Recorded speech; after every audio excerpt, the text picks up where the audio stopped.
Hey everybody, I'm going to walk you through the student view of what a test looks like when they take it online. Here's the student login page. I'm going to enter student ID, and then their password will be their login or their password for their campus. When they log in, any test that they have available will show up here in a select a test to take. Right now they have one test available and they have no test to review. Normally there would be a review tab down here if they had a test to review. So I click on my available test that I need to take, and then it pops up and this is what the student will see. For this student, we have turned on the support for them to be able to have text to speech. We left off the Spanish support and we left off the spell check or the spelling assistant support. So this student only has text to speech support. On here, you can change the color theme, or the student can change the color theme. So it defaults where you're going to have black on white, but you can have red on white, you can have white on black, or you can have your default. This is your default here. You are able to pause and stop the text-to-speech option, but here you see that it has the text-to-speech set up for this student. The student can actually pick whether they want English or Spanish, male or female. They can slow down or speed up the speaker. They can also turn the volume down or up if they need to. You can also zoom in and zoom out on a question if you need it enlarged. Over here on this right side, they can add a note to a question. So if they're reading through a question and they want to take a note like, I remember, something about the impeachment here, they can type here and they can type a note down here.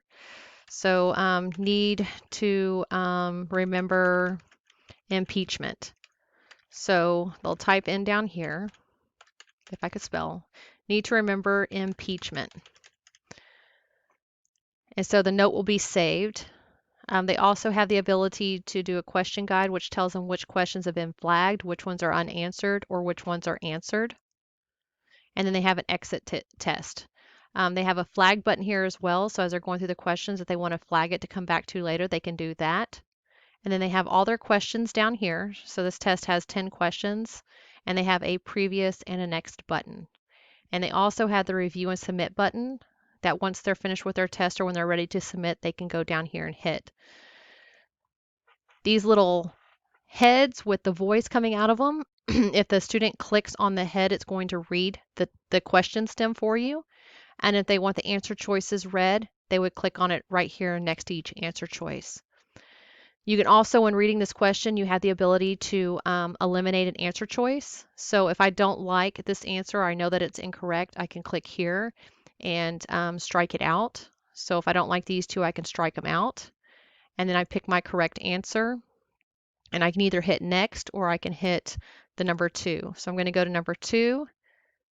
I'm going to click on the answer. I can hit next or the number. Hit 3. Answer number 4. Answer number 5. Answer number 6. Answer number 7. Answer number 8. Answer number 9. And answer number 10. And then after I answered number 10, the review and submit button is here.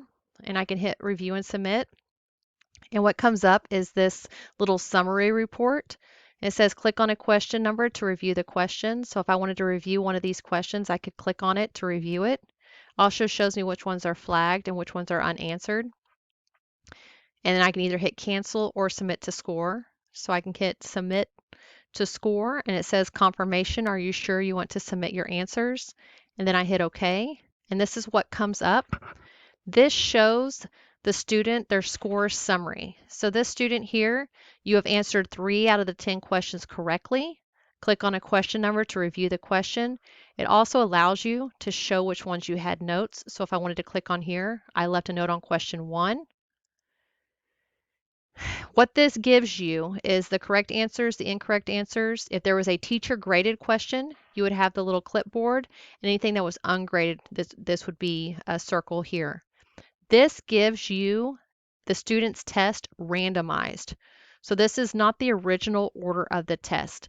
When the student looks at this is their question number 1, their question number 2, and so forth.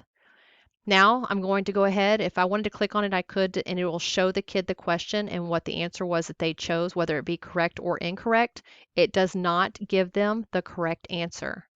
So I'm going to close this and exit the test. And what's going to happen after I exit, it now moves the test down to a select a test to review. So now I'm going to go in and click on this test to review. So it's the day after the test and I want to do a self-reflection. I'm going to click on this. Now what it does is it gives me the test in the original order.